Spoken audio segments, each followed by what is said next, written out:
Well, well, well. Look what we have here. An audience. Welcome to the Beyond. This is the old man. If you're wondering where the heck is my beard, my daughter Moegi asked me to shave. Don't worry, I'll grow it back in a couple of weeks. But anyways, enough on how I look. Let's just get back on the topic. Recently, I played a retro style game, and yeah, it has H elements. It's similar to Downwell, where you descend down below a deep cavern and get power ups. While on this game, you descend down on a tower in the depths to find something. And yes, before I continue, full disclosure, this game was given to me for free a week before it was released on Steam by the devs themselves. I was a bit late when I streamed it. It was already released, basically on Steam, and I streamed it on the channel and gave my first impressions of the game. And lo and behold, yes, it was a great game. You can definitely see it on my live stream. I've enjoyed playing it and had a blast while playing the multiplayer as well with, a friend. As you all know, BD, the younger me, basically, does yearly reviews with, some H games here, namely Waifu Fighter and Taimamen Yukikaze. However, this time around, he's not here. The old man is here. I'm gonna review Falling with Ice Phoenix. Let's start off with the story. I'll just have my daughter here narrate for me the story, and I'll discuss the overall plot. Daughter? In a distant realm, the protagonist Tavaro was piloting his aircraft when he suddenly encountered a storm and crashed into the Crystal Palace atop the Sky Tower. The Sky Tower is located at the central region of the continent, a towering structure teeming with monsters and traps. The Crystal Palace serves as the central hub ruling over the Sky Tower. At that moment, Frosta, the lord of the Crystal Palace, was fiddling with the frost orb that controls the entire palace. As a result of Tavaro's collision, Frosta accidentally dropped the orb towards the base of the tower, causing the monsters in the Sky Tower to lose control and go berserk. To help Frosta retrieve the lost orb, Tavaro used his experience to guide her in landing techniques, and they journeyed downward together. They faced trap-laden floors and malevolent monster lords. Thus, a journey filled with unknown challenges began. Alright, thanks Moegi for that. So, TLDR, the plot is Tabaro is an adventurer. He went to a tower to seek the usual adventurer stuff he's yearning for, but ended up making a harem of monster girls with some humorous situations and funny dialogues. Yes, folks, you heard it right. All the girls here are monster girls. And that being said, this will lead us to the characters.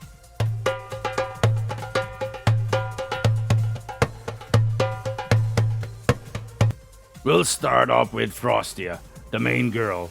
She's the queen of the Sky Tower, born with a powerful magic artifact, the Frost Orb. She's a pure-hearted and kind girl, doesn't dislike humans, and often gets carried away. In my opinion, she does get a little bit carried away at times. She's too nice, in fact, also too naive, in my opinion. The plot, she's basically a slime slash ice phoenix that were given powers by her grandmother or mother to rule over, the Sky Tower till Tavaro showed up, and now they have this little misadventure. She's one of my favorite girls in the game because, she's very nice. That's it. That's the main reason why. Okay, moving forward, the next character is Dixie, teeny. And she's no teeny. But all kidding aside, she's a determined gambler who never gives up until she wins. Playful and very mischievous. She enjoys pranks as the casino manager. She sometimes shows a very cold and ruthless side. She's basically the big busty girl among the girls, unless you count the slime girl. But that's for later, since she actually can change her size at any will. She's also a bunny girl that loves gambling, basically, and later falls in love with Tabaro and follow them down later on the tower. Next is basically the slime girl, which basically can change her size anytime. But yeah, her name is Madora. She appears as a gentle older sister type, and she's has a semi-transparent body. She's a strong desire to, take care of those she likes. Her body is similar to the size of a normal human, but like said, she can go infinitely if she absorbs water. TLDR, she's basically our Ara Ara elder sister type girl here, and probably the most not safe for work, even on the safe for work version. I'll basically discuss that later on the gameplay segment. She cannot leave her area or pretty much her floor since she's pretty much, the anchor being there. And when she leaves, things will die out on that floor. So, yeah, she loves taking care of others way too much, in my opinion. She's too much. All right. So, next is Ryu. Wait a second. That's not Ryu. That's not the Street Fighter. Damn it, Moegi. Okay, now that's the proper one. All right, that's Ryu. All right, all right. Ryu basically upholds her family mission to protect the Maple Garden floor. Although she seems to be strict, she has a pure heart and loves children. And fun fact, the artist of Falling with Ice Phoenix said on my stream, Ryu is his favorite character, just like a YouTuber said before. Fox girls are better. So yeah, that's it. And last but not least, Dena the dinosaur. I had a laugh at this when I first realized that she's a dinosaur girl, Dena the dinosaur, when I was streaming this. But yeah, Dena wears a hooded coat, usually keeping her head covered. She enjoys being a contrary and easily embarrassed and dislike her metallic tail, basically. She's my second favorite among the girls, design wise. She's basically Mecha Godzilla. Yeah, she's a cyborg, and yeah, basically a mecha dinosaur girl. So yeah. And yeah, I kind of left out the boss of this game. No spoilers here because when I played the game, I didn't know anything about the characters. I didn't look at anything or over a plot. What that was given to me, that's the only thing I worked with. I went into this fully blind and gave my first impressions on the stream, and I had a great time. So basically, I won't spoil who is the final boss. Let's move on now to the graphics.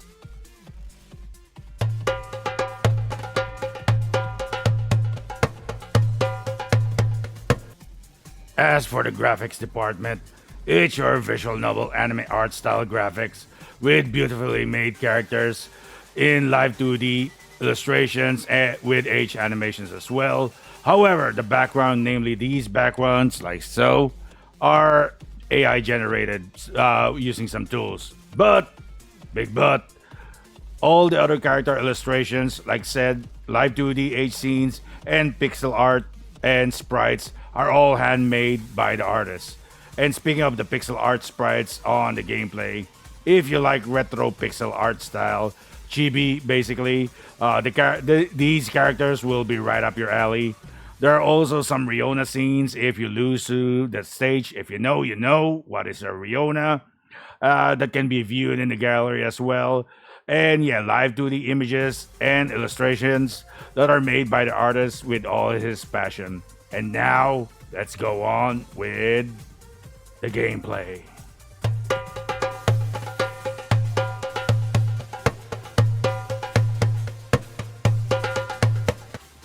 Before I go to the gameplay, I would like to tell this again. This is a hentai game.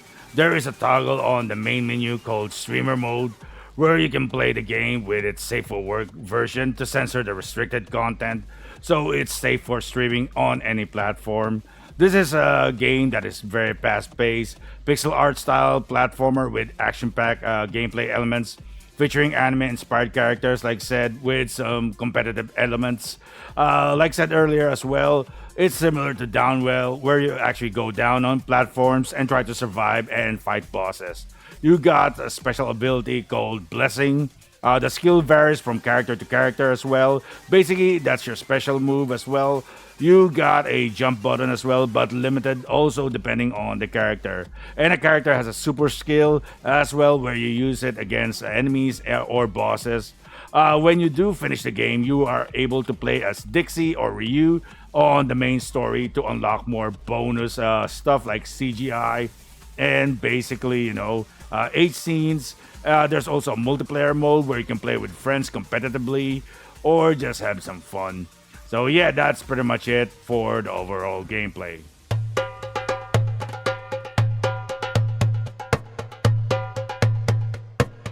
So yeah, guys, this is a great game. Truly, it's a different experience with the Safe for Work version and the Not Safe for Work version. The Not Safe for Work version is really the intended story and gameplay of this, and it really shows. Since the Safe for Work version doesn't have clothing destruction on the images of the characters, on the gameplay, and yeah, that could be a factor when playing this game with friends. It can caught them off guard or distract them. There's also a few glitches on the text, but as of now, it is already patched. As the overall gameplay is great, it basically also has remote play. You can use other characters as well on the story mode, which is basically have other abilities as well, and also on the basically the multiplayer mode.